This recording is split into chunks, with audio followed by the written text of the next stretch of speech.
Yeah, I'd like to share with you a current issue within the travel industry as well as a current trend. One of the current issues revolves around the war in the Middle East, particularly the Red Sea. There are daily incidents which are impacting the travel industry, and a few have caught my attention. Attacks on the Red Sea are continuing on a daily basis, but the rebel fighters are not deterred. Many commercial carriers are not travelling via the Red Sea at the moment, and subsequently supplies are being disrupted, including fuel and food supplies, which are both essential to the travel industry. Another issue which the war is creating and will have an effect on the Australian travel industry is that Virgin Voyages will not be returning for the 2025-2026 cruise season. Travellers were excited for the inclusion of another cruise ship into the market in Australia. Does this only affect Virgin Voyages? No, this issue doesn't only affect Virgin Voyages. Many of the other cruise lines are diverting their up-and-coming sailings from the area. Most of the other cruise lines have had to change their itineraries to avoid the fighting. The ongoing conflict in the region poses too great a risk for travel. The Resilient Lady will now travel via South Africa at the end of this season to return to the Northern Hemisphere.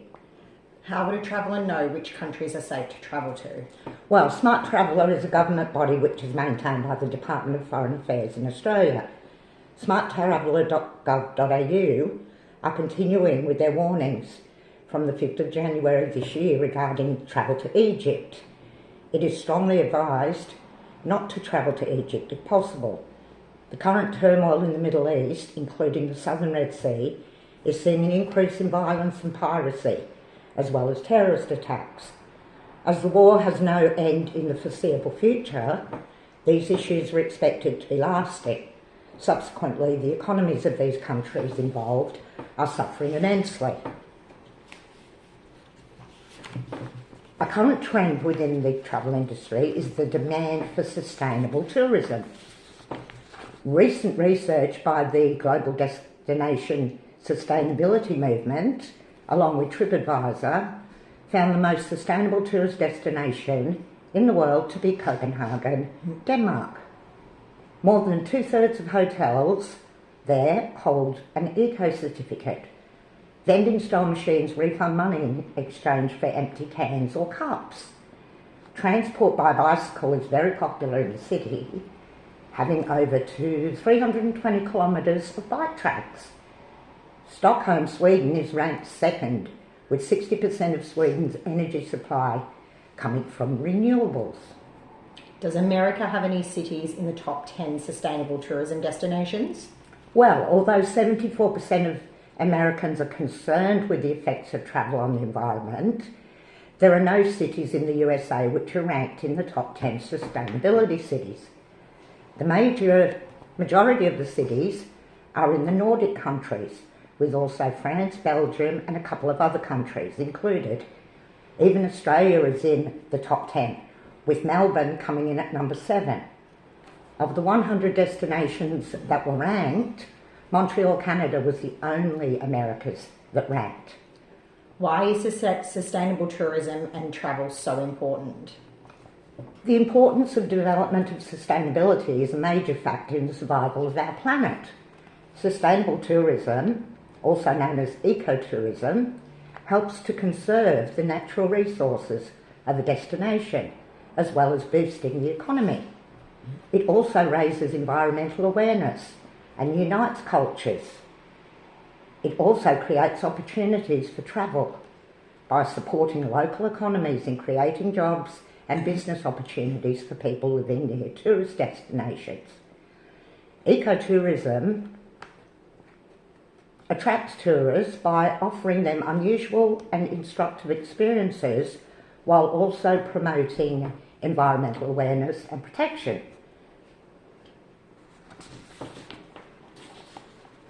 Now I'd like to share with you one of the current services, as well as an emerging service within the travel industry, with the arrival of Turkish Airlines into Australia, into our aviation market. This is a current service receiving the first direct flights into Melbourne on the 2nd of March this year. This flight came via Singapore for refuelling. They currently partner with other airlines, including Qantas and Thai Airways, to provide air travel to Istanbul. The Qantas leg is from Melbourne and Sydney via Bangkok, sometimes with many hours to wait between transfers. American Airlines then, Turkish Airlines then complete the rest of the journey to Istanbul. What sort of planes will they be using? They'll be using the Boeing 787s along with the Airbus A350s. The Boeing 787 has 246 seats, including 40 business class, 14 premium economy and 192 economy seats. It is extremely fuel efficient and gives the passenger unparalleled comfort. The frame of the Airbus A350 uses more than 70% advanced materials such as composites, titanium and modern aluminium alloys. This creates a lighter and more cost-efficient aircraft, which increases resistance to corrosion and reduces maintenance. The Airbus 350 can carry 440 passengers. So how will this benefit Australians? Well, by having direct flights with one carrier, there is no need to change planes during the journey. This means the risk of luggage losses or delays is considerably lessened.